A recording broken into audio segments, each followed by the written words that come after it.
Hi, thanks for watching Fighting Talk UK podcast. So today I'm speaking to Dale Brendan Hyde. I've known Dale for quite a few years, from about 10 years ago. Dale was involved with the early stages of bare knuckle boxing when it come to England. He's also an author. If you want to read more about Dale, go to Amazon, type in Dale Brendan Hyde and you can see all his books available. There's also a good biography there of Dale's life, where he was born, covering everything like his prison and stuff like that, all the stuff he's been through. All the books coming up across there, the ones he's going to speak about in this interview. This interview starts off with him talking about bare knuckle boxing, his involvement in that, and then we go on to the books. So go and buy some of his books.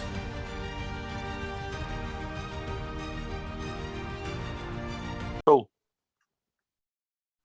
Hello, this is FT UK podcast. Today I'm joined by someone I met, I think it was just over 10 years ago at Bbad. He's an author. He's been battling cancer for over 10 years. He's beaten it so far. He's also an ex-bare knuckle boxer. He's been around the bare knuckle boxing scene in England longer than most. It's Dale Brendan Hyde. Dale, how you doing, mate? I'm good, mate. How are you? I'm brilliant, mate. We go back quite a long way, Dale. We've just been chatting before, haven't we, about like how you first got involved with the bare knuckle? Because I don't know, there's so many different promotions and stuff like that now. There's a lot going on in America, but 11 years ago, there wasn't anything apart from one show, which was the show from Andy Joynes' Toplifffe, who we both spoke about just now, Bbad. Yep. And you was involved in that from before it started, because it used to be called Rage, didn't it? We were saying. Can you tell us about that, Dale, and about how Bbad started? Because there's so many promotions now, aren't there? So, and I don't know whether you still take a keen interest in the promotions or you just watch it from afar now. Yeah, I just watch it from afar a little bit, and that's some personal reasons with some of the promoters or some of the people, like little fallouts over the years, like you do have. But yeah, I still watch it, mate. I'm probably, people think I'm not interested in it, but obviously I'm one of the first people that were interested in it, and that's why other people are interested in it. So I'm bound to be interested, mate. I'm still watching. I might be quiet, but people out there should know I'm still watching them, do you know what I mean, and seeing what's going on. Yeah, loads of sort of like promotions have cropped up. That was the intention of Bbad when we first started it, do you know what I mean? Me, Andy Toplifffe. I think the first show, we should have really gone joint promotion. I've got messages off Andy, saying, look, this is a joint promotion. I was like, look, you just run with it, mate. I wasn't interested in all sort of putting my name forward for it all at the start, mate. But, I think there was a thing called Rage. He's dead now, bless him, Tony Cooks. He died of cancer, sadly, do you know what I mean? I think last year or maybe 2 years back, he died of cancer. But, yeah, online there were a company called Rage, a Facebook page, and I think he was trying to get. He was from like Birmingham, Tony. Do you know what I mean? He was trying to get some sort of show going, but he was getting a lot of jip online, and I think he was getting loads of stick and trolls and people like just messing him about and threats and phone calls, and I think he thought, fuck, he couldn't be bothered with it. He was a family man working. I remember Andy Toplifffe actually joining Rage at the time. I was already on the page. I remember Andy Toplifffe popping up. I saw his photo and I thought, who's this dude? You know what I mean? He looks a bit serious, like a bit mean. And he were giving all this, and he were coming on the threads of the thing and saying, I do this and I know all these lads from Inkley and I know the Gormans and, I'd heard of Bartley Gorman, the king of the gypsies. And I thought, who is this guy? Not long after he joined that, mate, I saw the Bbad page sort of pop up and he sent me a request to join it pretty much straight away. Joined that. And then it just started from there, mate. We started building up like a bit of a, chatting between lads. Do we think we could put a show on? A lot of people sort of talking out their ass, like they still do, you know what I mean? Yeah. Like some people think they want to have a fight, but, when it comes down to, right, are you going to get in your car and drive to there and have one? They're not really bothered, mate. But, yeah, it started there. I think we got the first... I was just going to say, Dale, how long from you two discussing doing a bare knuckle show? How long was it before it actually happened? How long was you talking about it for? Was it probably 3 or 4 months? I think, like from the Bbad page. I think me and we started building up the page a little bit and getting things, but working in the background calls. This is what people don't understand. Do you know what I mean? There's a million messages between me and Andy, and probably maybe thousands of calls, do you know what I mean? Like back and forth over the years about this and about that. And, you know, like I said, so many things to organise. It always seemed like very chaotic, but that was best we could do at start because nobody really knew. Like now, people have got a blueprint. Like, oh, you do this, you need that, you do. We didn't really know what we needed, what to do. It was just, we need to get some lads. We need them to have a fight. We need them to shake hands. We need like their pals not to fucking kick off with the other guys' pals. We don't need a bloodbath. We don't need a gang fight. We need to try to organise this so it's like respectable, even though it's like a bit wild. Yeah. And then maybe we can get people to start coming and enjoying the shows. You know what I mean? But like I say, it was hardcore at the start. I think Andy said to me, "Can you get 3 fighters?" He had 2 fighters, and then he had a guy, a maybe from Wales. He had 2 lads from Leicester, and they were like, "Can you get any more fighters?" I've only got 3 fighters. We'd already started putting out the tickets for the show at this point. You know, like advertising it. He'd put some old poster up. You know, when I look back at the poster, it's, you know, it's amateur at best. You know what I mean? When you look back, but again, you know, like I said, everything's got to start from somewhere. Oh, definitely. Because I remember. I think it was like a yellow. I think it was like a yellow glove. If you remember, it was like a little yellow glove with the advert, and it was something to do with this golden glove thing to do with the gypsies or something. He went on about Andy, and then he just said, "Can you get 3 fighters?" And I went, "Yeah." So Tony Cooks had put me onto that Matt Thorn. Matt Thorn, I didn't know him from Adam. He was asking like Tony Cooks about sparring. He were in Doncaster. I were training at one gym at the time. I said, "Yeah, I'll do him some training." I thought we were meeting like, you know, I thought he were a lot better than he was. You know, he said he was, you know, he's got the balls like, but mate, like there ain't no other fighter in the world with the balls of Matt Thorn, is there? He would fight. No, he's crackers, man. This is what I mean. People put me down for fighting him, but I didn't even know what fighting him. Do you know what I mean? Like I said, we'll get to that. Do you know what I mean? It were all people pulling out. Have we got a show? Have we got this? The best thing I did for like the start of it all, and for like probably for people as a spectator, the best thing I did was bring Dave Radford into Bbad. So I was just sort of going about my business. I knew of Dave. He don't live too many. You know, I'm in a village. He's in a village. We're in Yorkshire. I'd heard of him. I knew of him. You know, I knew about him with his boxing and Roberto Duran.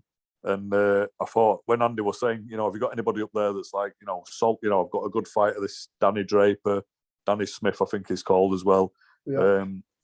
I was like, yeah, I can get somebody. Luckily, I walked past this pub, and as I walked past, I thought I'll nip in and have a Guinness. And Dave was looking after this pub. It's called the Airwood Arms in Wakefield. Right. He was looking after it for a friend of his for a couple of weeks while they went on holiday. Okay. So we started having a few Guinness, started chatting to him about bare knuckle. He brought the Roberto Duran belt out that Roberto Duran gave him. I think he signed it. He put to Dave, you hurt me in Africa, love Roberto. When, you know, he was plastering a fucking wall, wasn't he, in Emsworth, and then got a phone call, flew to London, flew to South Africa, took Roberto Duran to a drawer, and then come back and carried on plastering the kitchen. You know, just crazy story, stuff. Though, isn't it? Crazy stuff. Do you know what I mean? Like, he's so down to earth, Dave. Do you know what I mean? Oh, he's brilliant. Like, he's a legend up here fighting. So I got him. Do you know what I mean? And like I said, the best thing, you know, there's all these people that have had all these relationships. You know, like James McCrory's, you know, brothers with Dave Radford, the trilogy fight. You know, I think, you know, I know it's not that I want any credit for it, but you know, I'd like to think they understand how they happened. Do you know what I mean? If it wasn't for my input, you know, I'm glad I sort of like went there. Anyway, I'd asked Dave, like, he didn't blink. I was like, we know this kid is on about this Bbad. He's Leicester Gypsies involved. I think, you know, we're not sure who really too much about him. Will you come up and fight? I'm going up. I've got this other kid from Jim Matt Thorn. There's some Leicester lads up there ready to fight. I don't really know where the event is. We'll know what day. And he was like, yeah, I'll go. Didn't ask no about it. Wasn't bothered like, who am I fighting? He didn't give a shit. He was like, yeah, no, what is? Sounds good. Sounds fun, doesn't it? I was like, yeah. So, you know, left it at that. I started going up to his gym at Emsworth, the Alpha Gym. It's like a working men's club. The gym's, it's like one of them old style gyms above a pub. Went there, you know, started doing a bit of training myself, get a bit of fitness. I was training Matt Thorn, even though I kind of thought I might be fighting this guy. So I'm training Matt Thorn best I can to have a fight. We won't rate show whether Matt Thorn were rubbish or just crazy. You know, I didn't know what he was. You know what I mean? I didn't know what to expect. Everybody says like, "Oh, it was bad. You shouldn't have fought Matt Thorn." You know, it was like, "You fucking go fight him." Then you know what I mean? The guy, you know, I tried to sort of not go too like crazy on him. Do you know what I mean? I tried to we were trying to.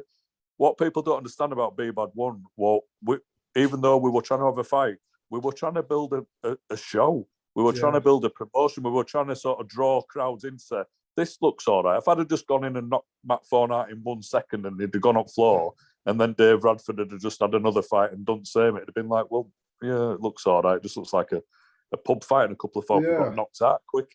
So, you know, in back of us minds, it was like we were trying, it wasn't an exhibition, but, you know, I can fight a lot better than people see me fight against Matt Thorn. And, you know, like I said, I've had a bit of jip about it, but it don't matter to me. They don't say nothing to my face. Like, but then we got from.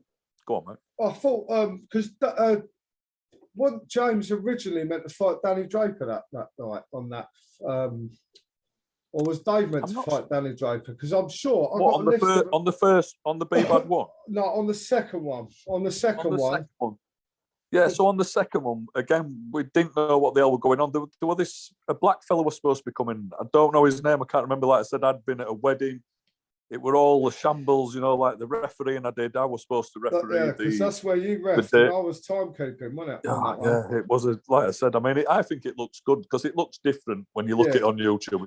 It's half comedy, half fucking like. Yeah, it's not a bad fight. It ain't a bad fight between Seth Jones and Matt Thorn. It's not a bad fight. I think Matt did all right. People again will say like negative stuff. Trolls will say, "Oh, Seth Jones were taking it easy on Matt Thorn." Ask Seth Jones. He wasn't taking it easy at all. He tried to knock him out. He knocked him out eventually. I heard some of them body shots that Seth. That's what I'm saying, mate. When we were there, you heard some of them shots going in. It like, oh, fucking hell. Matt's not as easy. You know, some people have knocked him out, caught him.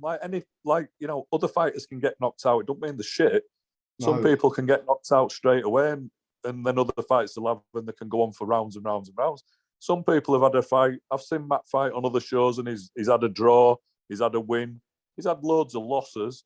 It's never put him off. But he fought on one of my boxing shows, mate, against this young kid called Aaron Mullis, right? And he'd come to Kent, and I'd introduced him to all my family and friends, and he had a little crowd, and he asked me to corner him.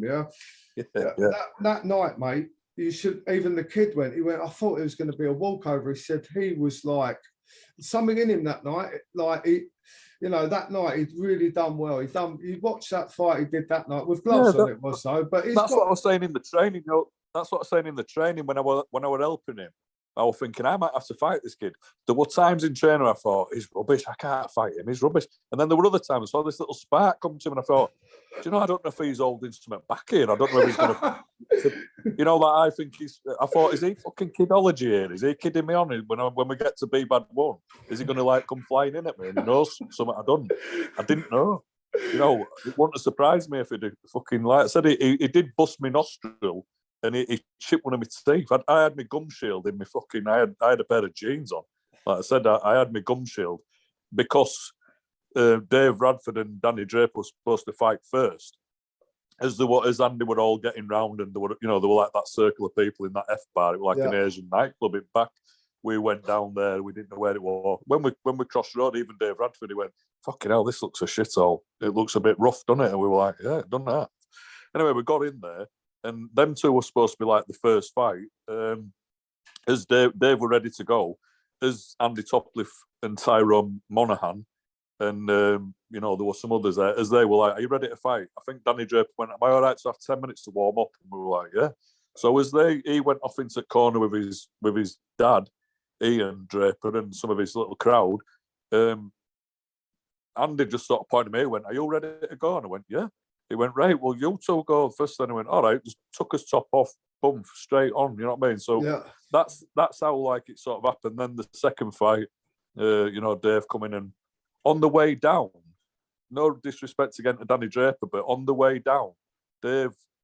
When I watched the fight, Dave had told me on the way down in car exactly what he were going to do: draw him in. When he clipped him and knocked him down first time, he'd already told me that's what we were going to do, just a little tap and knock him down, see whether he'd get up, not hit him too hard. When he drew him in, and if you watch the fight, and he gets him into the corner, and Danny's sort of swinging away at him, and Dave's covering up, and then he just pulls that little left hook and bang onto the temple. That Danny Draper's eye went whoop, like a cartoon. Danny was quite a bit heavier as well, wasn't he, than Dave? Dave was quite small, a lot heavier. Yeah, I think they were on 13 stone. He'd not trained on the way down. He went, "Have you been training?" He went, "Well, I ain't had any Guinness for a week." I went, "Fucking hell, is that all?" I mean, he were always doing a bit of training, but his idea to taking something serious for I'll lay off the Guinness for a week or something. They're hardcore. He's an hardcore bloke. You know what I mean? He's he likes to have a drink and a fight. You know what I mean? But he's not a trouble causer. He's not a starter of fights. Do you know what I mean? No. I mean, there's rumours up here if some people, because of his reputation, maybe on a Saturday night in local sort of clubs, it's a rough area where they are. It's a rough old pit village. You've got loads of lads that are tasty. Do you know what I mean? Some of them, fake your Radford. No, leave it. I'm out having a drink. Yeah, no, come on outside. No, leave it. So they think he's scared.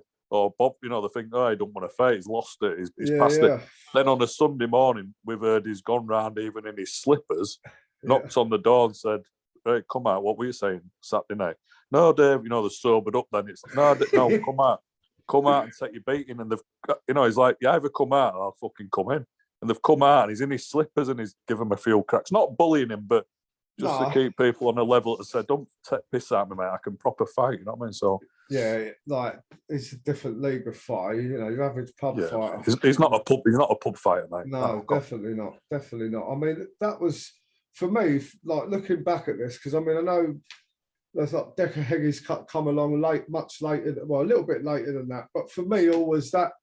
Joynes that Decker Heggy, mate. I've never rated him. I reckon like I said, because I've been ill with. I've told him. To his face and on messages I'd fucking spark you out, mate. I ain't got I don't think much of him at all. Do you know what I mean? I've watched his fights and I thought, nah. And what he said after he had that first fight, he got a lot of stick off. Some lads from London were on his case saying, "Don't you fucking disrespect the governors of London and saying you're the governor." That was me that interviewed him, if you remember. Yeah. And when he said to me, "I'm the governor," I was actually quite shocked. And I did say to him, "Are you comparing yourself to Roy Shaw and Lenny McLean?"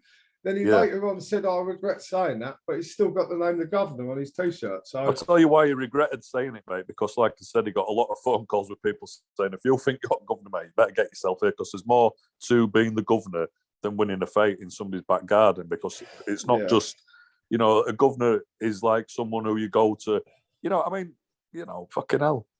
He's not someone who solves problems. He's a nuisance and a pest at the worst, isn't he? At the best, maybe. And all the stuff that's come out about him. Like I said, let's not talk about him. He's not worth fucking mentioning. No, but he's no governor, mate. He's not my governor. I know that. No, well, we're talking about him in a fight aspect. I know there's a lot of stuff going on about him, but again, he was, like I said, I made a comment to someone the other week. I said, Decker Heggy was big here because at that show there was 2 fights and Vice TV was there. There was loads of TV stuff there. And he fought, and the Bulldog was an old fella because Dave fought him, didn't he? David fought him previous to that. Bulldog. David fought Tony Goward, respect to Tony Goward, really nice. Yeah, nice fella, mate. You know what I mean? Nice fella. But Decker was a lot younger and Decker was juiced as well, which is clear, isn't it? Yeah, definitely. Do you know what I mean? It's been pointed out. Do you know what I mean? The guy's, like I said, he's I'm about 16 stone now. He's about the same size, but I've never took a steroid in my life, mate. I've been battling cancer for if I'd been in gym for the last 10 years, some of them might have been in trouble. I might have had a fight, another fight. That's another thing, Dale, I was going to get onto, because obviously I spoke at the beginning about your the battles you've had with cancer, and that's the sole reason really you had to stop the bare knuckle, wasn't it? Because you wanted to carry on, not make a career of it, but you wanted to do it full time. That's what I'm saying. We were just, to me, it was I couldn't wait to sort of show. Like I said, I'd had a couple of sort of people putting me down for fighting Matt Thorn. I thought, I can't wait to fight somebody else. I can't wait to fight somebody better. I wanted to challenge myself. It wasn't like I need a fight to have a win to make myself feel better. I wanted to, like some of these other lads have done, they've made a bit of a career and a name for themselves. We were all sort of thinking the same thing at that time. Do you know what I mean? But I've had to sit back on the sofa or even from my hospital bed and watch it all unfold and think, fucking hell, I can't really join in. I wouldn't disrespect any of the lads training, with the state of my side and stuff. I think in a fair fight, some of these lads, they're really good fighters and they're trained up to fight. I wouldn't disrespect them that they couldn't beat me. But, you know, who the hell can't beat somebody that's fucking battling liver cancer? Do you know what I mean? I'm pretty sure I could. So I just don't think about myself in that mix anymore, mate. We after I knew that had happened, we went more trying to help the promotion. Like I said, in the background of things, you know, the offers like from the, you know, like some of the, I think that documentary that, you know, Jimmy McCrory got on, I think, you know, it's done really well. It did 30 million, 40 million Vice that views was, or something. wasn't it? But, you know, if I'd have wanted to, you know, these don't, you know, they need to be aware. If I'd have wanted to be in that documentary, I'd have been in that documentary. If I'd have wanted to be, I would ask to be in it. And I said, nah, I'm not bothered, mate. I'll stick in the background where we needed people to be, because without people in background, I've been to shows with Andy where it's like day before show, all tickets have sold. He's like said to me, sat having a pint in a pub, have you got any hay bales? And I'm like, you what? Why have you not got the fucking... He's like, oh, well, do you know anybody that's got any hay bales? I'm like, on phone to farmers in Yorkshire, do you know what I mean? Like, have you got any hay bales? You what? Have you got any hay bales? How many do you want? Fucking trying to, you know, there's not even rings sorted out. No, this mate. is night before shows starting at like 2:00 in the afternoon. This is like 9 p.m. at night in a pub with him dropping this on me. You got any hay bales? I'm like, wow, man. So yeah, there's been loads of, you know, it's been a bit like, but it always seems to have just worked out somehow, even though it's been. I think Andy had a lot of support, though, didn't you? You had a lot of support from people that were, because there wasn't many people there, but there was quite a loyal following early on. And if people couldn't make it, some of the people that need like money or something, didn't they? No, definitely. Some of the people that need, like Rod Harrison, you know, without Rod Harrison, it'd have been like a lot of stuff wouldn't have happened. Claire Monaghan, another one, wouldn't she? Claire Monaghan, Adam Croft, Claire always like helping on. Like I said, Claire were more, you know, helping out. Peter Montgomery helping with, like me. We did the, you know, we were doing the admin. I think we got it up to like 10,000 people on the admin. You know, stuff like that. Getting other fighters, trying to get other fighters, trying to keep the fighters that we had from, you know, trying to keep them sweet, and you know, everything will be, you know, it'll be better next show. It won't be as chaotic. You know, we're trying to build it up. I mean, first fighters, when I fought Matt Thorn, it was 250 quid for a win and nothing if you lost. Wow. Then we did it like that because we didn't want anybody coming in, because, like, you know, there were no money at the start to do it.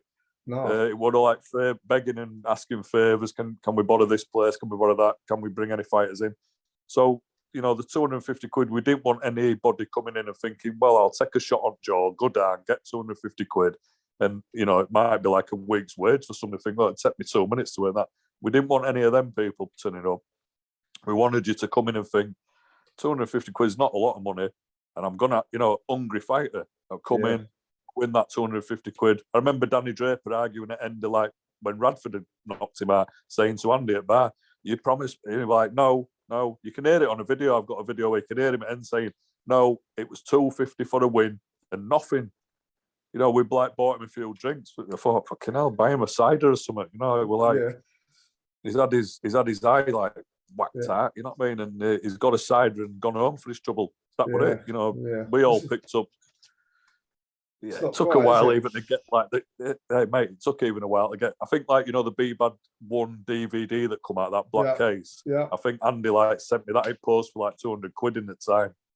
You know, he didn't pay me that night. We sat round having a drink. We all, when it had all finished, we all sat round, and there were me and Andy Toplifffe, there were Tyrone, and there were that Samuel Kwok were there. If you remember that Grandmaster Samuel Kwok were at Bbad 1. You know, he's like massive. He runs all the Bruce Lee, you know, like official Bruce Lee schools. You know what I mean? Is it, what's it called? He does that martial art. Yeah, it's Wing Chun. He was trained by like same people as like Bruce Lee. Were trained by Ip Man's brother, Ip Ching. You know, so yeah, he's based in Blackpool. You know, a grandmaster, like a really very strange guy. You know what I mean? But that was all come through Tyrone. That, you know what I mean? Because, you know, Tyrone, Claire were like asking Tyrone for help via Andy. Can you help? You know, so whatever Claire could bring. You know, again, you've got to give Claire a mention, and you've got to give Tyrone a mention, and then the dad, Paddy. You know, he's got like a big bare knuckle middleweight. You know, he'd been on shows with Lenny McLean years ago. You know, and then he's obviously got that connection as well to Muhammad Ali, where he'd started the official Muhammad Ali really fan nice club. Man as well, actually. Paddy was, wasn't he? What's that, mate? He was a really nice fella, Paddy. Yeah, God bless him, mate. Do you know what I mean? Like, I'm still in touch with Tyrone. Or, you know, out of a lot of them, you know, like regular contacts, I always speak to Tyrone about, you know, I think he's still working on his dad's book and a screenplay. You know, his dad had that book, Street Fighter, but I think Tyrone's doing it again, doing something else with it. But yeah, I mean, all that sort of connection. Do you know what I mean? It's nice to, you know, fight. If you look at Bbad one, you know, the first fight, refereed by Tyrone, his dad's Paddy Monahan. Paddy Monahan's got that connection. You know, you were shaking hands with sort of people. It's like that fucker's like knows Bruce Lee shit. That guy's like been around Muhammad Ali. That, you know, there were some people there that didn't realise like the fact. You know, there were some strong foundations in that room that night when we started Bbad one. Yeah, mate. I mean, and it continued. I don't know if it was his last one, the second one, what Paddy come to, because I don't think he went to number 3. He was definitely at the one where we was in that bar upstairs, where mccrory Radford, when you refereed that one, none of us had a clue. So what so that were like back in Leicester. That were back in Leicester, but Andy got a bit. It was a little bit of a better place. It was called Harry's Bar. Harry's Bar were below, and then there were like you went up a lift, didn't you? And then there were like an hairdresser's in the middle, and then if you went to the top, then there was just like, well, it was just a nothing on it. There was a bar there, but I think it was like an empty. You know, I don't think they used it. Anybody used it, but we set the bar up. People were selling cans of beer, the A bales. I mean, again, the A bales were like, they were put at a level where it were like, that's when I look at it, I think, what a silly place. But the A bales, it were like, you know, you'd just back into them just about knee level and topple over. I think like Seth Jones took a bit of a tumble. We you know, I don't think Matt Thorn knocked him over. I think he took a bit of a tumble backwards because of where the A bale level was. But again, it were all, you know, living and learning. You know, the next ones we got them more solid. I think they tried Bbad 3. James Quinn started coming to that. I think Dave Courtney then got his nose in and started coming to it via Andy. That's when it went to his back garden at number 4, wasn't it, or 5? Yeah, I think 3. I think 4 would have. I don't know if they went to Wales next at 4. Yeah, I think they went to a warehouse at Wales somewhere and did a bit of something. And then I think the 5th one was that were in the back garden. I didn't get to that. By that time, mate, I was like badly with the liver cancer. I'd had major operations. I were on chemotherapy. I was like out of it. Do you know what I mean? I think Andy like did something on the mic and mentioned me, like said, you know, I just want to shout out to Dale. You know, he's not here. Do you know what I mean? Bless him. But I think I come back into it. I didn't come back until mccrory come and fought Jason Young. And again, God bless Jason Young. You know what I mean? Another one died. You know, there's a few of them that are not here. Like, what, is Jason Young's dead? Jason Young's dead, mate. Did you not know that? No, I didn't know that. No. Yeah. How did he die, mate? I think it was again. You know, rumours were flying. I think it was just something like something went wrong in his head. You know, like something to do with his head. Right. Okay. No worries, mate. Yeah, he was a nice fella. He was as well. And he come all the way over from America, didn't he? Yeah, like they got, you know, again, that's when we started, like, you know, to us, it was like, we're going international, you know, we got a guy flying in from America, you know, paid, got, you know, people like helping out behind the scenes. You know what I mean? I think one of the fans had some air miles and Andy were like, can we get him over? Can we use them air miles? Yeah, of course we can. Flew Jason Young over. Then we had him like put up at Blackpool. We had him put, because Jason Young was a Wing Chun fighter.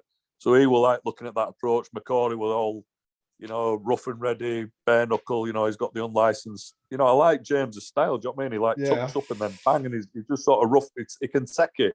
He takes a lot of shots on his arms and on his arm. You know, I think that's how he always beat Radford. He would always sort of wear Dave down, and then, you know, he can take some shots. You know, like I said, I've always respected mccrory fighting, do you know what I mean? We don't really get on. But that's another thing, do you know what I mean? But we, you know, I won't go into that. But I don't really know sometimes why we don't get on.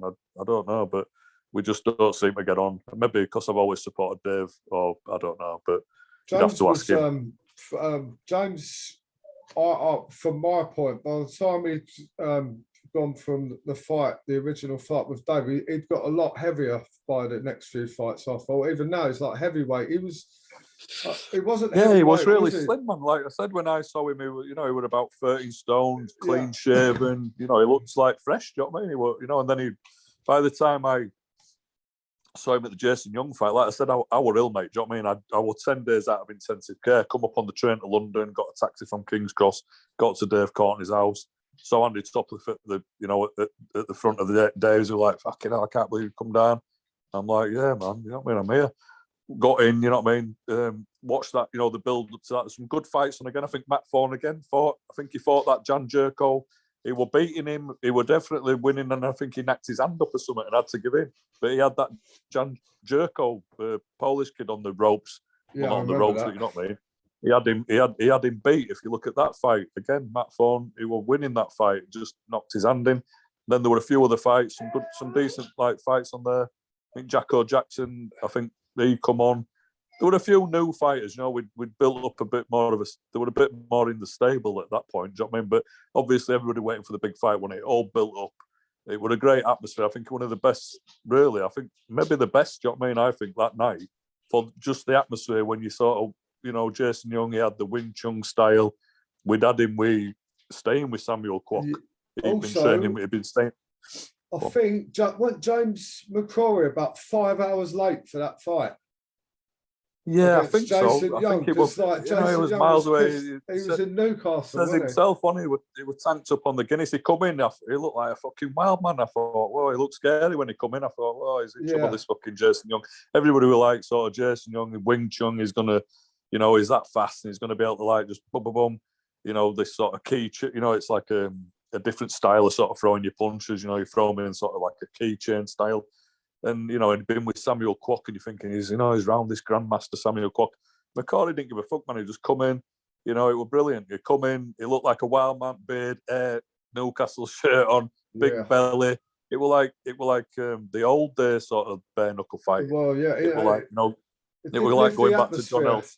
Didn't it? When he come in, the atmosphere, like someone was like, he's here. And then as he started walking through, man, like, because we've been waiting 4 hours, I think. There was only 2 fights again. Were there 3 fights? Dave Courtney had made a fortune selling the beer, and everybody was, you know, having a good time. And, you know, everybody had a look around the dungeon and all the weirdness of Dave's back garden, which is a great party sort of garden. Do you know what I mean? It was a good place to do it. Brilliant. A lot of different people there. Vice TV were there. That Vice TV were there because of a lad called Tony Sales. So Tony Sales is a good mate of Dave Courtney's. He runs that Crooks and Criminal Underworld. Yeah, not Criminal Underworld. I forget what it's called, but he did that. I think it's Making a Murderer sort of thing. Yeah. He's got a book out called The Big Con, How I Stole £30 Million. So that's Tony Sales. I always respect Tony, do you know what I mean? But he was the one that got Vice there. That's how that sort of took off. And then, like I said, brilliant fight against McCrory and Jason Young. But that knockout at the end, it's fucking hell. He gave him a right uppercut, and he just knocked him out clean. He were face down, wasn't he? Face planted down, and everybody were jumping in the ring. And Sean Smith, the debt collector, he were doing the refereeing, so that gave it a bit more. You know, Sean wasn't taking any shit, and everybody were like, everybody had, I think, watched that documentary by then, so everybody were like, oh, it's that Sean Smith, the debt collector. Britain's worst debt collector or something, can it? Britain's I mean that Vice documentary went massive with Sean. I think it's like 30 million views or something. Massive views, man. But do you massive know, views. Dale, do you know in America, right? They love all the UK crime stuff. Like it's massive, mate. That's where all the views come from, America, mate. They love everything. You look, there's a guy called Chicago Dude, and he just comments on videos of crime from England, nothing else, you know. I've seen that. Yeah, I've seen it, mate. He likes, he just watches stuff, doesn't he? Like his reaction to it all. Yeah, I think he might have done the Danny Christie and Decker Heggie fight, which was quite good to watch. But again, that Danny Christie knocked shit out. He knocked the hell out of him. Do you know what I mean? And to give away all that weight, do you know what I mean? That Decker fight, we were going down there, and he thought he was just going to steamroll over him. And fair play to that Danny. Do you know what I mean? He showed some good bollocks, mate. And he went down. And he wasn't intimidated. It was supposed to be like one person, but like again, that Dougie Joyce and them, they're fair people, man. Do you know what I mean? They weren't going to like jump in or jump over anybody, or you're safe to go down there. They respect anybody that'll come and have a fight, shake hands, like just like how Bbad started. That's what it were all about. It was supposed to be. We didn't know on that Bbad won whether Danny Draper and all them. There were about 20 of them, and there were about 10 of us from Yorkshire. We didn't know, like after Dave knocked Danny out, whether they were all going to start getting a bit rowdy. Yeah. We didn't know. You know, that was like that was the point of having that show, to make sure we could have that sort of thing go on.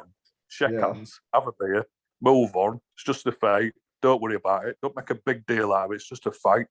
And move on, you know what I mean? And then move on to the second, the third show, and the fourth, and the fifth. And Well, I forget how many shows it was, mate, until like Andy sort of sold it out to that Joe Brown, didn't he? Yeah. Like I'm going to go back to that one where Dave fought Joynes for the first time, and you say about like a bit weird and intimidating. I'll tell you, there was no one in there. There was me, I remember, and a couple of people. James McCrory weren't there. Matthew Thorn was there.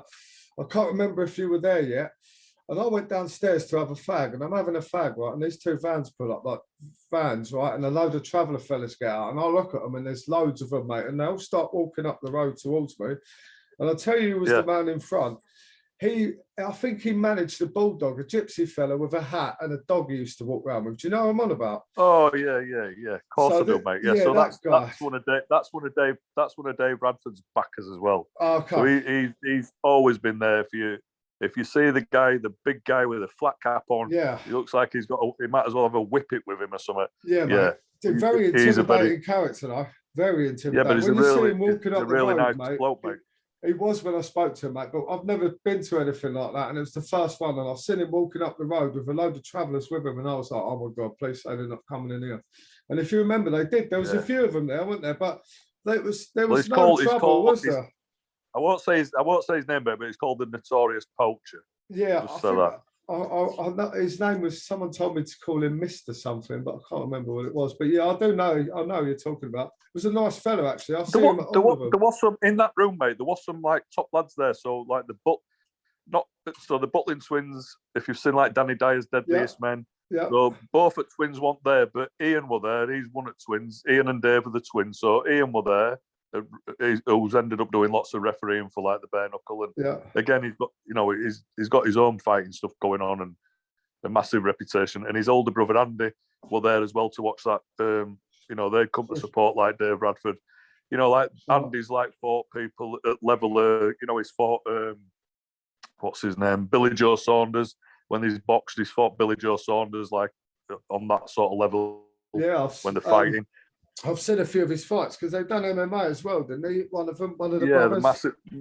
They're more into the MMA, mate. But again, if you want to know something, if you want to know more about the personality, go watch that Danny Dyer's Deadliest Men, the Butlin twins from Huddersfield. Yeah. So they were in the room. They were like Dick Smith were there. So if you look at sort of like the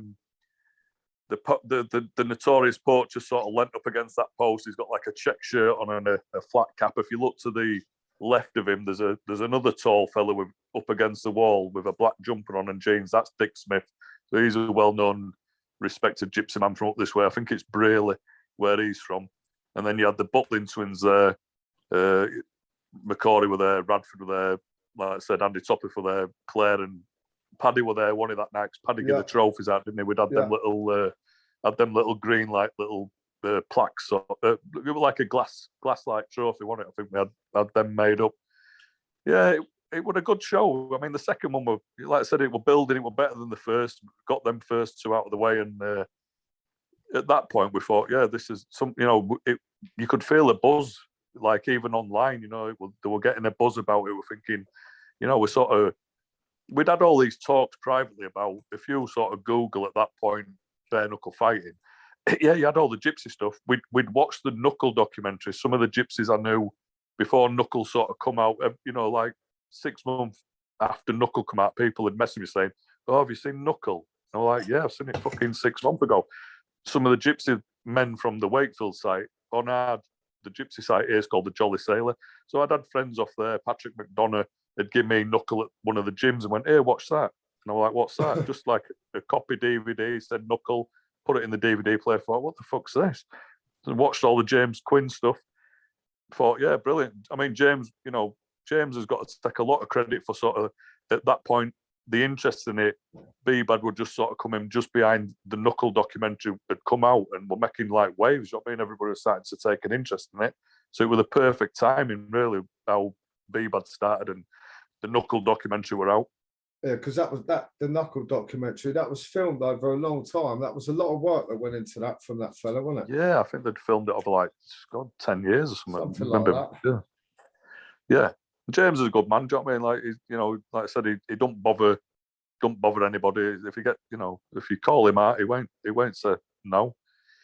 But I think that, they're all at that age now. They don't have to prove out. When they were young men, like, they were good fighters, and they want to just get on. They just want to have a drink and something to eat. They're not interested in fucking loads of bother. No. But they're not to be disrespected or underestimated. Like, I know that much. No, definitely not. I mean, so what's your involvement now with bare knuckle, Dale?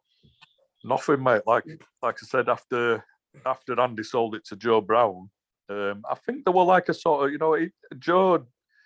I think I can't really blame Joe for he went sort of slagging off all the, Andy wasn't supposed to start anything up again. So then all of a sudden he started Field Rage. If you remember, Field Rage started. Yeah.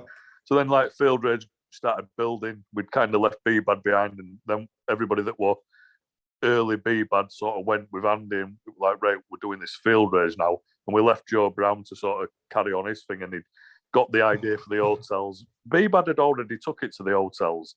We did one at Bradford at Cedar Court Hotel, the show there. I think Dave Bradford fought Seth Jones in the ring. We did, they did all that sort of stuff. Joe were always like, oh, I'm first to do this. And he was like, well, you're not. And he was like, I'm first to get something in paper. It's like, well, you're not, mate. We had, we had Vice documentary first. We had it in the Sun newspaper, the Mirror, Sunday Sport. Andy even got it like, we got a major 6-page spread in like Men's Health magazine. Yeah, I remember, with Jason Statham up front with like a bare knuckle pose, like with chest, with bare, bare chested with a bare knuckle pose. We were going like, some of the promotion and the what were going on were really like high profile stuff going on, and it just sort of went one way. I think there's like there's that audience for the bare knuckle around the A-Bales, and people want to get that sort of like, they want to be up close, where Joe were more, I'm not into that. It looked more like, to me, if I look now, I know they've got it at the O2, but to me, it looks, there's no atmosphere there. No. They're sat in a chair. You might jump up and go, yeah, but there's no atmosphere. It's not like you're around them bales and blood's flying. But, people were full of blood on the tops, when people were like, I've been splattered in blood. People were like, it were a bit of a trophy, like after event, we're like, oh look, I got blood on my top. It's like, yeah, you were like right on the, you could, like you said, you heard them punches going in, mate. You heard that like, mate. Yeah, if you was knuckle on bone, it's a different atmosphere. Whereas, the beat, we were having to change things because as it were growing, like the health and safety thing, but then it kind of sort of took the roughness out of it, and it were like, we need to hold on to the roughness. Like we need to keep hold of that, but we also got it was like a balancing act. We needed to keep on the side with the councils and the shows. And Joe were like, I'm pretty sure, it's well documented, like people ringing up and trying to fuck people's shows up, and all this were going on. It was like, this isn't what Bbad was started for. It was supposed to start up, help other people get promotions up and running. And the big plan, what we'd all sort of sat, like the early people, when we'd sat down after shows and said, where are we going with this? We'd sat down, it was like, once all these other promotions spring up, then we're going to all join forces and do a massive show. That was the plan. Yeah. So if you think of all the shows now that have got their own separate promotions and their own separate, like, fan base and their own separate, like, Facebook pages and websites, and they've got all that media and promotion for their own thing. Yeah. You can imagine them all, like, joining together now. Yeah, and just say, right, massive. let's do a massive fucking show. That was the point of Bbad. That's what it, and that's, I'll always stand by that. That's what it was for. So to me, when people say, oh, it did this and it was shit, and I just think, job well done, mate. Like what we set out to do. There's all these promotions in. They're like having bare knuckle fights. That's what we started. That's what we meant to do. So.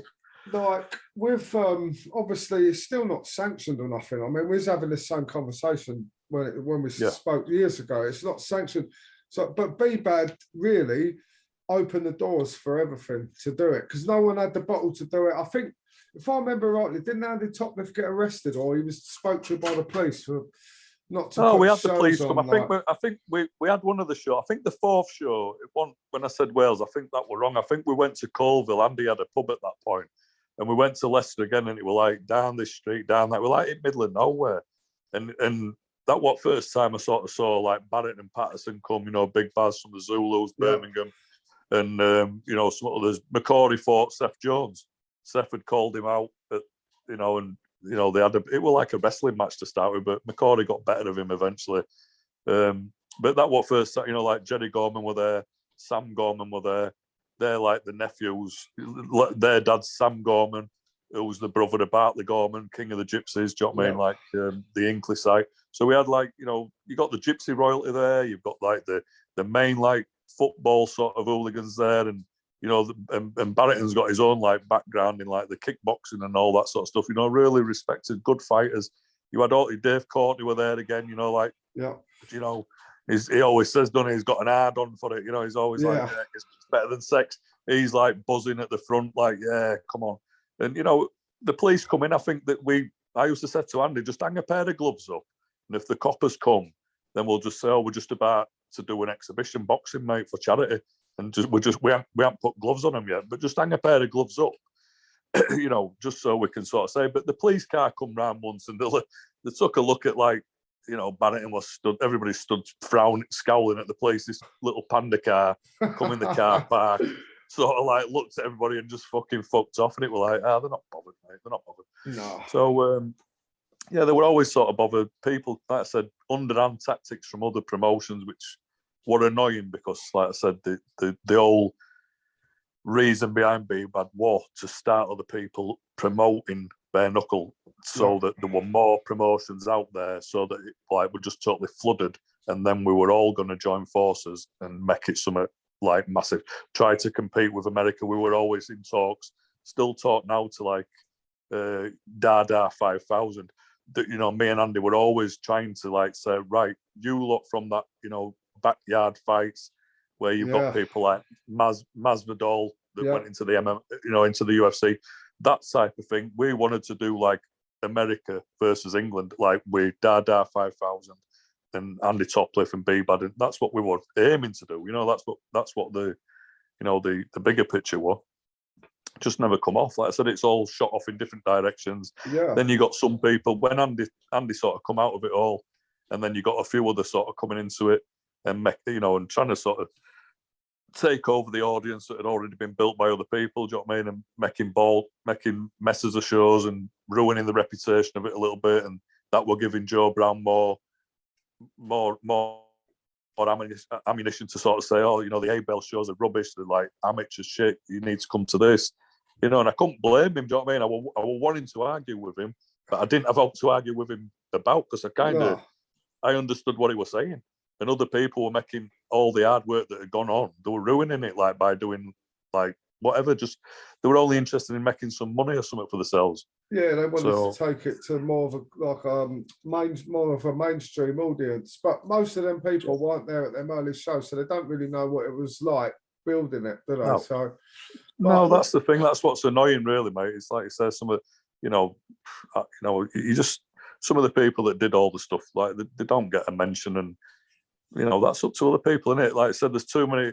The thing that happened, I felt that went wrong, were where again it was sort of Joe against Andy, and it was like, right, we've made a belt, right? They're going to make a belt, right? We're going to make a belt, and this is why you've got all this nonsense with like a million belts, and I'm like middleweight world champion, and I think I've heard people say who I know. I won't mention anybody's names, but I'm sure they can fucking understand what I'm saying if they listen to this. They're saying they're like middleweight champion at world, and I think you're not even hardest kid on your estate. You're not even hardest kid from, say, Bradford. I know you're not. So you're not middleweight champion at fucking world bare knuckle, mate. No. So don't get it twisted. But because they were making all these belts, it was like, right, Joe's made a belt, right, and right, make another belt, make a belt. We were supposed to make 3 belts. It was supposed to be a lightweight belt, a middleweight, and an heavyweight. Them 3 belts, and just stick to that. And people could challenge for them, and then like we did, I think we all chipped in. I think that's when that Bbad 200, we all chipped in. Rod Harrison more or less sorted all that out, and we made that belt the Atlantic title belt that James McCrory beat and won for against Jason Young. People were slagging people off then, saying you can't make a belt. Even first beat. Where is the Bbad belt? Where is the first Bbad belt? Where's the belt? Does anyone know where that is?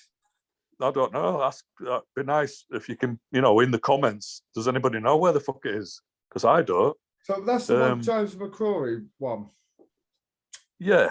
Yeah. Yeah. Well, I'd suspect then if James has got it, did James win one against Dave? Did James win one against Dave as well? Yeah. So that's what I'm saying. The first belt on Bbad we didn't have any belts on first show, but on Bbad 2, so that's when we'd had that belt. Yeah, that was James's belt. But then I've lost track of like where the hell that goes and who wins that or whatever. Or does James keep that? The Atlantic title belt again. Has anybody challenged that? I don't know. Can you challenge it if the promotion's gone? I suppose if the promotion's gone, it's like you've won that belt. There's that many belts. This is what I'm saying. It all become a mess. It's kind of gone it like just becomes silly. White collar shows now, isn't it? Like you sort of do a white collar unlicensed show. You can make your own belt. It's, but that's I mean, what I mean. The history, isn't it? This is the history of it. But what's your proudest moment from the time you had at Bbad? If you could think back, what was your best moment about all that stuff? Because it was a brilliant ride, wasn't it, back then? Oh yeah, I think that just like I said, just the proudest moments were like after the shows, sitting. I mean, like again, so after the Dave Courtney Garden show, when James McCrory fought Jason Young, beat him. After everything had all died down, I remember sort of being down in like one of the little dungeon bedrooms with Andy Toplifffe, counting the money, and just me and him sat on this bed counting this. It was like one of these horrible pink like bedspreads. We were laughing, saying, "Fuck, it's like a brothel down here." But we had a kind of we had a pint of Guinness or something, and we were like just sat and we were just counting money. I didn't take a pen. I didn't even take 20 fucking quid. There were fucking loads of notes. I didn't even say, am I right? I didn't bother. I wasn't interested. And they were like counting it, pay some fighters and pay Dave for some beer. I don't know what were going on, but that was like one of the sort of like key moments where we sort of sat there and like, when you sort of lock eyes with each other and it was like, we're on this shot, like the journey from me and Andy's journey, to get to that point, it was like, fucking hell, that was a good show, wasn't it? Stuff like that. Andy Toplifffe was the most unorganised promoter I ever met. Yeah, but absolutely. And again, like I've said, well, the somehow is like me, Lemon, people like that. We're the somehow. That's how. Because like without us, fucking hell. Like I said, even like to the point of what I've said, night before the show, have you got any aid? It's like, no. Crazy. Yeah. But he always pulled it off. Like I said, we always pulled it off, even though sometimes it looked like a shambles. And it's harder than people think. People think, oh well, I'll do it then. It's how hard can it be to get some people to come have a fight? Try it. You'll try and organise human beings to do what you want them to do. It's not easy. One thing I always said to people is that after them few shows, there was only 2 fights at most of them. If you went to an unlicensed boxing show or a professional boxing show and you was expecting 8 fights and you got 2, you'd be pissed off. But it weren't like that at Bbad. You were just happy that 2 sort of happened. That like, what I mean? It was kind of like almost worked in reverse. It was like kind of left you wanting a bit more. It was like, right, well, maybe next show will be a bit better. Maybe there'll be more on next show. Yeah, first event there were 3 fights. Second event there were 2 fights. Third event, I think there were 2 or 3 fights. That Colville one, there were only 3, 4. Yeah, I don't think there were even any more than 3 or 4 fights on any of the shows. No. I think it wasn't until we got it to Dave Courtney's back garden. I think there were about 7 fights on. I think that night, wasn't there? Yeah. They were good. They were all good nights. So I couldn't pick which one was the best.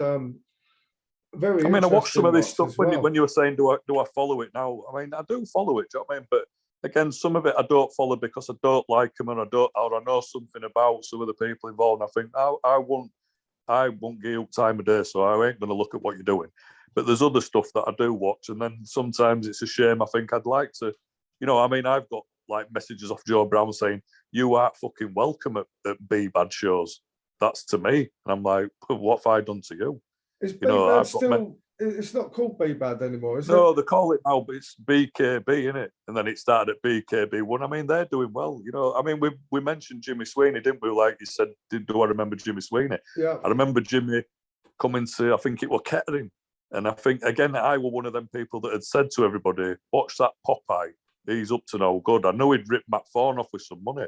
And he were ripping stuff off in background. And I'd tried to say to Joe what were happening. And Joe were like sort of looking at me thinking, you're trying to cause shit for Andy, trying to cause shit. And I was like, I'm trying to help you out here, mate. I can see what's going on. You can't. I'm telling you, he's no fucking good. And it all took, you know, and people blocked me and saying, oh, you're fucking jealous. And I'm like, fuck, what the fuck am I jealous about him for? I just thought, you know, you'll work it out, you said. I had already worked it out. Months and months later, it all come out and they got rid of him. And it, you know, and then a few people, you know, some people can't apologise, can they? You know, even when they owe you an apology, they just can't even like unblock and say, you were right, Dale, sorry, you know, you were right. But I'm not interested in them. But a few people did like get back in touch with me and say that. But yeah, Jimmy Sweeney were on that Kettering show. I think he fought two lads the first, you know, he were good, but he's got a good background. Again, he were a bit unknown, but if you look into his background of fighting in Ireland, the boxing amateur, he's got a good pedigree. You know, he's hard to beat him. He's proved it as well. You know, it won't just the levels they've gone up now. It's respectful. You know, you've had people come from UFC. And he's beat, you know, and he's beat the fuckers. You know what I mean? That guy can fight. He's got a weird style, and you know, he's a nice lad. Do you know what I mean? Like I said, I don't speak to him. He don't speak to me. We maybe have had a few messages where he's won, and I've said, "Well done for winning. Cheers, pal." That's about it. But you know, I'm sure if we sat, you know, it's like a lot of people. If they sat down and actually, you know, had a pint in a pub and talked to you, they'd think, "Oh, actually, I've got you all wrong," or what. But some people can sort of put people off. People, I think. I think respect to him. He's a good fighter. Interesting style as well, isn't he? His fighting style is very interesting. Yeah, that's what I mean. He was like, you know, like I said, he would always he breezed through like all them, you know, people like Scott Midgley. You know, I liked Scott. I always supported Scott, but I always told Scott, when you meet somebody that can fucking fight, you're going to get found out because you're a brawler. You've got bollocks. I've always said, you know, I never disrespected him, but when I was, I think it was that Leeson, when he lost that, I messaged him. I was in the car. I had Dave Radford back at car. We were off for a Sunday dinner up at somewhere called Snaith. We had this pub that were nice for the Sunday lunch, and I remember showing Dave message. I said, "Look, that Scott Midgley's like." He's like, "Oh, fuck off." You know what I mean? Because I said, he can't take any criticism. I'm not. I ain't hating on him. I'm only trying to say to him, you know, you're going to get found out when you get a precision puncher come at you, mate. And he did. Yeah, but he couldn't, you know, he was like, oh, no, you know, I can see, you know, I know all about fighting, mate. I've been in gym since I was 7 years old. I know about boxing and fighting and fucking punching and what's going on. I could see what's going on, and I could see him, like I said, always respected him for getting in there. He had some good fights. Ross Chittock, good fight. You know, he blew a lot of ways, Scott Midgley, you know, like how he is. Yeah. But again, I knew we were going to come unstuck at a point where level went up and somebody were going to go, nah, mate, bang. And that's what happened. Yeah, I think, like you say, you know, so me and him don't speak. You know, he don't like me. He thinks I'm a fucking idiot. It's like, I'm not an idiot, Scott. No. Yeah, so sometimes I think, like, you know, like the social media stuff and that, sometimes like, things can get taken the wrong way, or, you know, like, I found that Bbad group was really good to start with, and then after a certain point, it just got so bitchy, and then all of a sudden... Yeah, that's what we used to say. We used to be like, Christ, if this is supposed to be a bare-knuckle fucking fighting, man, the amount of bitching going on it is, like, unreal. And the stuff in the background, like I said, the background stuff, you know, we should... I mean, Andy once, you know, he's asked me a few times, seriously, look, let's, you know, because, you know, obviously I write books, you know, a published author, I've got many books behind me, mate, like crime sort of books and crime fiction, crime autobiographical stuff for when I've been in prison when I was younger myself, robberies and stuff. And, you know, Andy, we've sat down before or on phone, and he's like, if anybody's going to write, like, Bbad, like, I want you to do it. You know, I want, you know, and I haven't bothered yet, do you know what I mean? But like I said, I could, you know, if I did a warts and all and really sort of opened it up to, like, what people have actually said, you know, we've got the messages, people think, you know, people would be silly to think we haven't got them, you know, still got the messages with people saying some bad things, slanderous things and underhand things. And how it all like worked out, and it's like, you know, it's a treacherous sort of place, like the bare knuckle scene. It's Yeah. I think people would they shouldn't be surprised. You know, people are fighting bare knuckle. You know, like, you know, there's some bad guys involved. You know, it always has been. They tried to sort of get the, you know, wipe out the criminal element. That'll never, you know, it's always going to be an underground criminal thing. Yeah. No matter how much they sort of polish it up. Well, Dal, on that note, Yes. I was going to go next to, I was going to ask actually about, because obviously I'm going to go through a few of your books that you've done, but that was going to be my question. Are you going to do like a book on bare knuckle, like all the Bbad stuff? Is that something? It's something I thought about, like whether it'd be Andy Topliffe's or whether, you know, like I said, I could, you know, write it myself, I suppose. But, yeah, you know, I'd like, you know, Andy's not well at the minute. He's had bad, you know, his kidneys are bad. He's on dialysis, you know what I mean? He's had a lot of bad luck, you know what I mean, over the last few years, do you know what I mean? Yeah. And I don't think people, as unorganised sometimes as he's been, do you know what I mean? You've got to give him the credit for the guy that, like, got all this, you know, him and, you know, I'd say Andy Toplifffe and James Quinn, you know, without them two, like, doing what they were doing, like, things won't be how it were now. no. And, you know, you've got to sort of, if people can't see that, I know, like, the Gypsies were fighting way before this, but again, if you Googled, like, BKB 20 years ago, you get some grainy, bad footage with, you know, break 'em up, few punches. Nobody were really, you know, nobody were that asked about watching that sort of stuff. There's loads of good, great Gypsy fighters, but the quality, it was like, it wasn't knocking the fight, it was knocking the quality of how they were, like, taping things, and, you know, they were just, the quality wasn't there. It needed somebody with proper cameras and proper shows to sort of put definitely. it, like, right up there for an audience to watch it. Do you know what I mean? Well, but then it was started with nothing, wasn't it? So, like any show, really. I mean, it was started. I said everybody, like, chipped in. You know, like, again, shout out to, you know, people like Jeffrey, Stephen Kalina. Again, God bless him, passed away. You know, he filmed Bbad 1. You know, totally tuned in technicians. That's who filmed it. That was Jeff. You know, did it as a favour for Andy. You know, didn't get no for it. Didn't get not much thanks. Do you know what I mean? Went and taped it all. He was the guy in the corner, you know, like, with a tripod. Again, like I said, you weren't there up this one, but he was in the corner of that F-bar. There's loads of people that have, like, passed away, you know, that were, like, part of it all, and there's loads of people that are part of it all that don't speak, but then there's some good relationships have come out of it. Some good networking's come out of it. You know, It's like what we always thought, you know, social network, that's what we all thought. We thought it wasn't for all this bollocks that goes on with people slagging people off and trolling people. It were like networking, social networking. You can speak to people, you can find people, you can do things with people, you can find a common interest with people, and you can, like, build things. That's what networking, social network means to me, anyway. Do you know what I mean? Yeah. But like I say, it's all become a bit messy, hasn't it? Yeah. But yeah, the books. It needs a book. I've seen a few people put some sort of book out there, but again, they may be about 3 years late to the party. So what they know, I don't know. I mean, when I think about that, like a book for it, I mean, there's loads of things you could do. You could do bits of, like, you've got James Quinn, for example. I mean, the knuckle book was good. Like yeah, brilliant, mate. But can you tell me when you started writing books, and obviously I've got a few of the ink run. So the Incrum on my first book I did. I handwritten it over about 10 years and then got it published. I got it published first by that War Cry Press who did the Paul Sykes stuff. Right.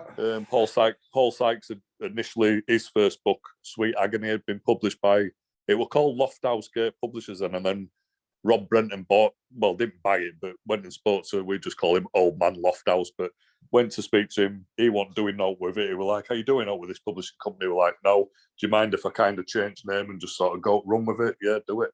And then, you know, it all sort of went from there.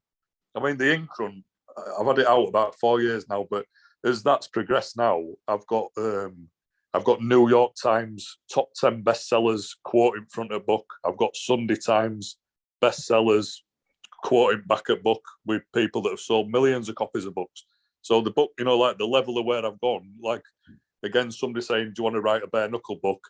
You know, I'm in a position where it'd be a serious, you know, I'm getting decent like credit for what I'm doing with my writing. Yeah. So, you know, it's not like just somebody coming out of nowhere and saying, yeah, I know a bit about bare knuckle, I'll write a book, I'll try and knock something up. You know, I could write a proper like novel about it. Yeah. You know, it'd be a serious book if I writ it. It wouldn't just be like, yeah, this happened, that happened. You know, like I said, I take it serious, like my career, what I'm doing. I've just put another book out. I've done other books in between the ink, and I did a self-help book for alcoholics called The Whiskey Pool, short story. I did a poetry book called The Gods Are Watching, which was just stuff I'd written years ago when I was at college and university. When I'd come out of prison, I'd redone all my education because I'd messed it up at school. So I started my education back in prison, like night classes, got me, you know, started behaving myself, you know, for prison. I need to get myself sorted out here. And got back into like doing something, you know, positive. And then I've just put another book out. Stephen French, The Devil, he wrote the foreword for me. It's called Stitched. And that's all about like a miscarriage of justice. Happened to me when I was like 20, you know, I got locked away, a crime I'd not committed. And again, I won't go into it, but I urge people, some of the people who've maybe heard rumours about things or trolls or that type of thing, people who think, oh, I've heard that about him, go and have a look at Stitched. It's on Amazon. It was #1 on Amazon, not new release. It was #1 in law charts. Stephen French wrote the foreword for me to give it some clout. Go and read that if anybody's any doubt about, you know, if anybody thinks, oh, is there something, have I got a skeleton in my closet? No. You know, maybe some things have happened in the past that you've no control about. But like I said, hiding things or, you know, I certainly had a deck of egg, put it that way. Yeah, you know, like I don't know about yourself, but I see a lot of the stuff that's going on with Decker and the Accra and stuff, and it's a shame, really. It's all taken focus off. Like again, Decker Eggy's been causing problems with in everything he gets involved in since that day he called himself the governor. Let's be straight about it. Well, he always has this sort of like, oh, you know, I've had all these managers and, you know, I've had all these managers. It's like, well, there's a reason behind that, Derek. Yeah, you've had all these managers because they take you so far and then you shit on people or you don't give anybody any credit for helping you. I mean, I got him like that. I got him that first fight with Dave Price. He never, thank you, fuck up. Don't, you know, I'm glad he didn't. Oh, what's going on? I'm glad I'm not in his fucking book. Yeah, but mate. Really, I should have, you know, when you think, well, you know, he's writing about this guy, that guy, I think, you know, don't really mention much about people that actually did help him around bare knuckles. Do you know what I mean? Like I said, they'd all washed their hands of him. I mean, I've had him on the phone to me crying. Dale, you know, promotion, can you speak to Andy Toplifffe? I don't know, mate. Wrong Andy. I've got Decker on phone, fucking crying. Can he fight? Yeah, get him on. You know, he'll have a fight. Yeah. You know, his managers have come and gone with him because they find out what he's like and think, fuck you. It's not like that, you know. It's just everything with him it's everybody else's fault. Yeah. Never his own. He can't take any accountability for anything he does. No. It's always, well, they've done this, they've not. It's like, have a look in that mirror, mate. You know what I mean? Fuck's sake. Yeah, yeah. Do you know, the funny thing is, some people's mental health's only bad when they've been on a 3-day coke sniffing session and haven't slept. This is it. There's no. That's what I'm saying. It's like, look, we could all think, oh God, life's, you know, me especially. Like I said, I ain't sat here crying about it. I've got my sent up off my feet. And now, you know, I've had 3 major operations with my liver. I've had a bowel operation. I've had chemotherapy, radiotherapy. I've gone from 16, 17 stone to 11 stone, back to 16 stone. I've got on my feet, and then every 2 years it's come back in my liver, this cancer. And people, and even going through all that, I still get trolls and shit. And people, I think, fucking hell, I wish I were fit, mate. I'd call you out just to show you up, and get your in ring just to show you out. But again, it's not.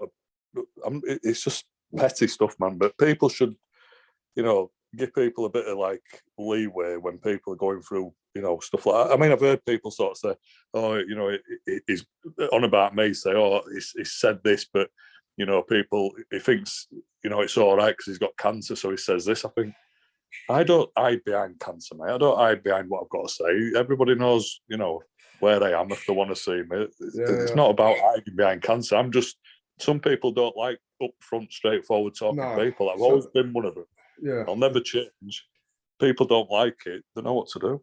Yeah, sometimes people just, would rather a yes man. Exactly. That's what I mean. There's loads of yes men out there, and there's loads of people that like to have a yes man saying, you're this, you're that. Again, we got onto that thing about legends. Do you know what I mean? It's like legends. I don't know. To me, Muhammad Ali's a legend. Bruce Lee's a legend. Clint Eastwood's a legend. People are. If you had a few fights, all right, yeah, you've had a few fights, but I don't see it come through with me like people have had a few bare knuckle fights and like a legend and you're a legend. Yeah, everybody's fucking everybody's brother. It's like yes, bro, and it's like you don't even know him. Not your fucking brother, mate. Everybody. The word, the word in the things. It's took the respect's gone out of like a lot of things. A lot of it's been like, diluted down. It's like nobody knows where they are. Anybody. It's like you're my brother, you're my brother, you're my mate, you're my brother. You're a legend. You're a legend. It's like fucking hell. Are you? Do you really think you're a legend? We were saying that earlier, weren't we, about, the comment about being the governor. Yeah, exactly. Like, Lenny McLean wasn't just the governor because he won a few boxing fights or bare knuckle fights. No, that's what I mean. That title is not, it comes along with a belt in a way, but it wasn't really about a belt. That's word on the street. That's the manor. That's the area you're from. That's the from real a tough area. The real world. Of course it is, mate. You're in the criminal fucking underworld dealing with things, problems. You're a go-to man. You're a standover man. You do all these things. You're relied on to do. Something like I said. You can't put yourself. I think all that's gone. I think like people like Joey Pyle have made that clear. Do you know what I mean? That has gone. It's gone and past. It was something from before. It's not so much now. It's that sort of like respect has been lost in the criminal underworld in that sense. You know what I mean? I think, a lot of them, it's, they're just, everybody's out for themselves, aren't they? Well, they are. And I think since them days, the world's changed a lot. I mean, Dorman now, they've got to have no criminal records. There's CCTV everywhere. You can pretty much probably, nowadays, I remember going to a pub in Ashford a little while ago on a date with a woman, and Dorman now, he had a badge here, and two blokes started kicking off with him, and he shit himself. Like, he was just a security guard with an SIA badge, back them times, like when they was there, people actually were hard people anyway, weren't they? That went into. Oh, definitely, yeah. It's like like I said, I've heard people sort of like that. Like again, fucking, it's hard to not mention that Decker sometimes because it's some of the things he says. He just straight away you think, hang on a minute, when something comes up in your conversation, you think, I remember that idiot saying that. I remember him saying that like Norman Buckland want a fighter, never had a fight. And I think, Jesus Christ, is he for fucking real? Norman's had more fights than not dinners. He's a very well-respected street fighter. He's not just a fucking bouncer. He's well-respected on doors he's on, and he's on some tough doors, and he's in like Milton Keynes, and it's a tough area, and he deals with that, and he's dealt with that for decades. Matt Legg, go ask Matt Legg. Norman like took Matt Legg under his arm. Do you know what I mean? When Matt like landed in prison as a young kid, told him to like focus on boxing. Matt, fucking hell, I wouldn't want to fight that Matt Legg. No, I always said to Matt Legg, like, throw your hat in ring, throw your hat into that bare knuckle ring, you'd wipe them out. Yeah. Some people are not bothered. It's like when Bbad first started going back to it, some of the gypsy men up here that were from Ireland, I used to sit with them in saunas, and they were from Galway and Gorton, up that way, they were like there, they'd say, oh, we have like 10 fucking bare knuckle fights on a weekend every fucking week. There's fights going on all the time. Yeah. It's not a big deal. They were laughing at it. They were like, oh, no, I can't. And you'd think, well, if they'd have got involved, some people at that point, they might have changed the landscape of it. But some people weren't bothered. It's like some people say, there's always an harder man than you somewhere. You might have somebody down your street, never had a fight in his life, but if you put him in that situation, pit, he might have wiped floor with all these ones that have got these reputations. That's the thing, but he's not interested in that. He's not interested in that life. No, you don't know, do you? You just don't know, mate. You just, like I say, you just got to fight what's in front of you, do your best, and that's it. The books, mate. Yeah, I think maybe seriously, we should maybe talk a bit more. Maybe the bare knuckle. Maybe it's the right time to put the bare knuckle. You know, like I said, it is building up. It's building up in America nicely. It's building up in England with some of these shows. I'm glad to see that Dougie and Dean like starting up that 3D fight club. That'll be good because they've got like good, you know, they've got the background for it. So, you know, I think they'll do all right. I'm weirdly, I'm speaking to Dean. I'm speaking to a lot of the. I'm going to be speaking to a lot of the boys from the show this week, but not the YouTube ones. I'm doing the ones that are not YouTubers that are doing it for the first time. Some of them look quite good now. Some of them have got a nice. It's got an interesting. It's got an interesting sort of like. It's got an interesting aspect to like the show. Like when I first thought, oh man, but why are they using these YouTubers? But I think it's got a good. I think, like you said, a lot of people, because of COVID and everybody's focused more on the TV, that's a few years, YouTube's like going wild. I think they've got the right idea. I think they're getting it. They've hit a vein, you know, like a gold vein there. I think they're thinking, mate. Well, the thing is, they didn't want it. The YouTubers sort of come to them. They were going to do Decker and Danny Christie. That's what I mean. But I think their business minds are thinking, hang on a minute, they've had a look at numbers, they've had a look at views, they've had a look at who's got what channels, thinking, what's fucking hell? I can't think about better at the minute. Yeah, get him fighting him. They're always arguing online against it. Yeah, put on a show. Fucking YouTube Wars, BKB, get it on there. Yeah, mate. But mate, there's definitely some fights on that undercard, right, that are going to be really good to watch. There's a couple of lads who have got really good amateur backgrounds and good boxing backgrounds. They're making their BKB debut, mate. But be interesting. I think Dean's a good matchmaker from what I've seen. You never know. You never know I think what's happened before, but they're both solid lads. You know what I mean? Like I said, I'd love to sit down and have a chat with them one day myself if I ever bump into them just for a talk. You know, like I said, when they were back in, when I saw them like sort of around that deck, I thought, oh man, yeah, mate. You know, I would almost tempted to try. Yeah, I would almost fucks it all up, didn't he? I would almost tempted to try to find a number for them and give them a ring. But again, then you sometimes look, like I said, this is what happened with early Bbad stuff. It was like you then looked at as somebody like interfering, or what are you jealous, or you're trying to shit stir. It's like, no, actually, I know something you need to know, and you need to fucking know this. So yeah, I just stay out of it. I just watch it. Like I said, I'm just I won't say an armchair. Sometimes I might jump up and maybe a bit of shadow boxing might fly about room. You know what I mean? I think sometimes like the passion still, you know, it's right. Like I said, I can't disrespect anybody that's training to fight. Not with state. After some you understand what it's like, don't you? You've been a trainer and you've been a fighter as well. And probably still would be if it weren't for your battle with cancer. I'd have definitely. There's a few, I won't mention the names, but there's definitely at least 2 or 3 who I'd have definitely called out, 100% called them out, and I'm pretty certain I'd have beat them, and I'd have liked to have beat them in style. Do you know what I mean? But like I said, there's no point talking about ifs and whats, and you know they'd say, "Oh, you're full of shit," and I think, well, you're full of shit. But like I say, proof's in pudding. I can't prove all these days, do you know what I mean? That's all gone for me, do you know what I mean? I'm just glad I had something to do with it all, and hopefully people can give me some respect somewhere down the line for, like you say, when they're like, oh, that Dave Radford trilogy, blah blah blah. It's like, you know, same with James, do you know what I mean? It should give me a nod of some respect, because if it weren't for me, he wouldn't even know Dave Radford.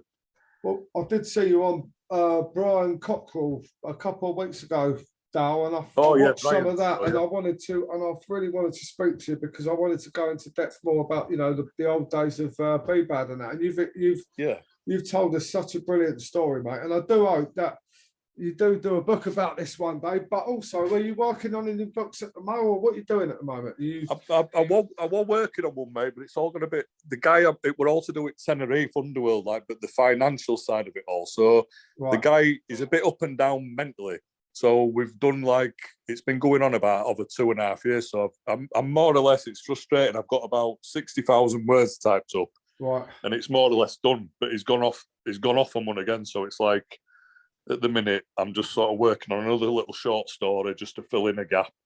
And I'm just, like I said, I think some of my books, it were just my personal stuff. I've kind of, you know, you kind of vomit out all the stuff, you know, early on in a career. I'm only 3-4 years into published, do you know what I mean? So to me, you know, I'm looking at this as a long-term thing. I'm going to keep going. I've got loads of ideas and loads of stuff to write, and think, like I said, my early books, that were like personal. It needed to come out. Yeah. It's cleared the way now for me to sort of, I've got a clear mind and a clear desk, and it's like, right, what do? Yeah, maybe the bare knuckle. Maybe it is time to say what I know about it all. Maybe, yeah. And not just that. Do you know what I mean? I've spoke before, like again, shout out to Jeddy Gorman.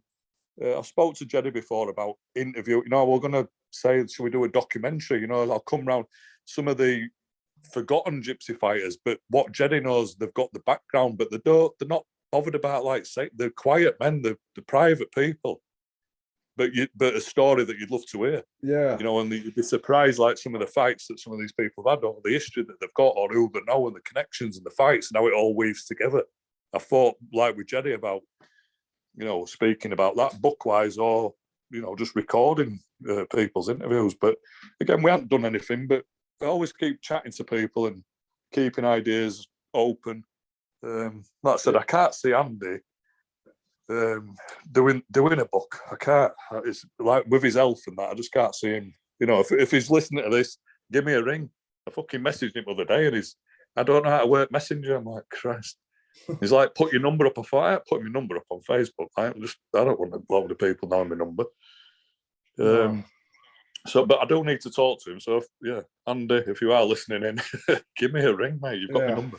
Yeah, and also, if Andy does this, and well done for everything that all of you did at the beginning, because I do like big the respect mainstream. To Andy Toplifffe. Definitely, I do like the mainstream stuff. I do like to see where, it all in the rings and stuff like that. But there's a few little promotions that I see popping up on YouTube. That some of them are doing it in Harris fencing and a couple of hay bales. So there is definitely an audience for mainstream. It's still there. It's still there, isn't it? Like I said, it's just nice to sort. Like I said, it's a good job.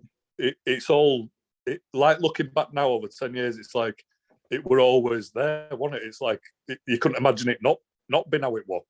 No, when you look at it, you think, well, that's just how history is, mate. It's like people start things and people look back on things and think, well, yeah, that's where it started. Or like I said, we don't take credit for saying we didn't invent bare knuckle boxing. We know all history about it. It wasn't just people that were like, oh, we're thugs, we want to have a fight. We're hardcore bare knuckle boxing historians, if you like. Do you know what I mean? We know all about bare knuckle boxing. We know all the history of it. We know all the fighters. We know everything about it. Fucking hell, I wanted them in like the old outfits, man. I saw loads of the stuff that sort of come up. Like when Joe started like weighing people. That were my idea. I was like, you should weigh people like the boxing. Bring them in, do the face-to-face, weigh people, do the thing, draw the scratch line, get the scratch line. You're not up to scratch. You can't get up and get to the scratch line. Take a knee, stuff like that. So we wanted to try and bring all the old sort of style of it back. But again, like I said, the more you did that, the bigger it got. Then the more the council and the health and safety. It was a balancing act to trying to satisfy that and keep it raw, and it would either out. The one it would hard to find a middle ground. Oh, definitely.